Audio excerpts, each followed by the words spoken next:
બાળકો નાસ્તામાં એકની એક વસ્તુ ખાઈને જો કંટાળ્યા હોય તો બાળકોના નાસ્તા માટે બેસ્ટ ઓપ્શન છે.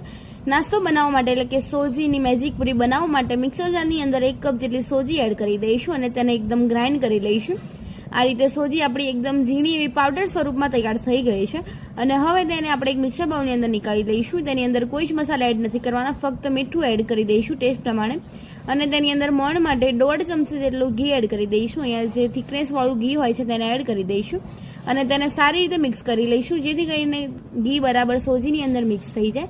અને આ રીતે ઘી સોજીની અંદર મિક્સ થઈ જાય ત્યારબાદ અહીંયા મેં થોડું ગરમ પાણી લીધેલું છે. ગરમ પાણીથી લોટ બાંધવાથી તેની અંદર સારું એક બાઇન્ડિંગ આવે છે અને સોજી સારી એવી ફૂલીને તૈયાર થાય છે. આ રીતે તેનો સારો એવો એકદમ સોફ્ટ કે વધારે પડતો હાર્ડ એવો લોટ ન બાંધવો, મીડિયમ એવો સોફ્ટ લોટ બાંધીને તૈયાર કરી લઈશું.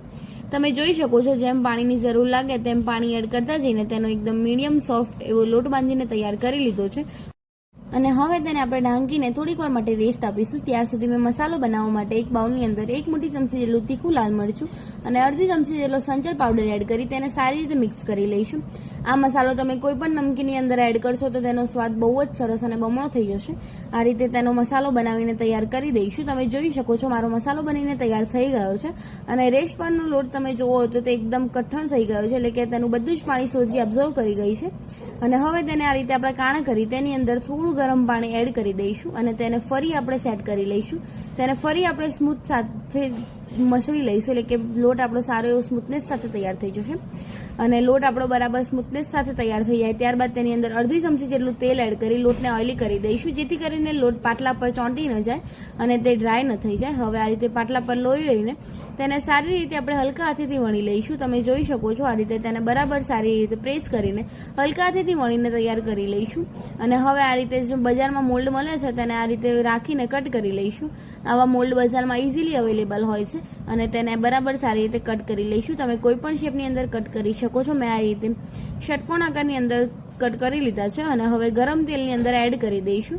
વધારે પડતું ગરમ તેલ ન હોવું જોઈએ, મીડિયમ ગરમ તેલની અંદર એડ કરી તેને આ રીતે ઉપર આવે અને તે ફૂલવા લાગે ત્યારે તેને પલટાવીને સારી રીતે ફ્રાય કરી લઈશું. અહીંયા આપણા મેજિક પૂરી સારી એવી ગોલ્ડન બ્રાઉન થાય ત્યાર સુધી તેને ફ્રાય કરી લઈશું. અહીંયા આપણી મેજિક પૂરી ગોલ્ડન બ્રાઉન અને ક્રિસ્પી એવી ફ્રાય થઈને તૈયાર થઈ ગઈ છે. તેને આપણે એક મોટા સારાની અંદર નીકાળી લઈશું, જેથી કરીને તેની અંદરનું બધું જ તેલ નીકળી જાય અને તે એકદમ ઓઇલ ફ્રી તૈયાર થઈ જાય. હવે ગરમ ગરમ તેની અંદર મસાલો એડ કરી દઈશું, જેથી કરીને મસાલો કોટ થઈ જાય. અને અહીંયા આપણા મેજિક પૂરી બનીને તૈયાર થઈ ગયા છે. એકવાર જરૂર ટ્રાય કરજો, બાળકોને તો બહુ જ મજા આવશે અને ચા સાથે તો બહુ જ મજા આવશે. એકવાર જરૂર ટ્રાય કરજો. આની ડિટેલ રેસીપી અને ફૂલ વિડીયો મારી ચેનલની નીચે મેં લિંક આપી દીધી છે, તમે જોઈ શકો છો.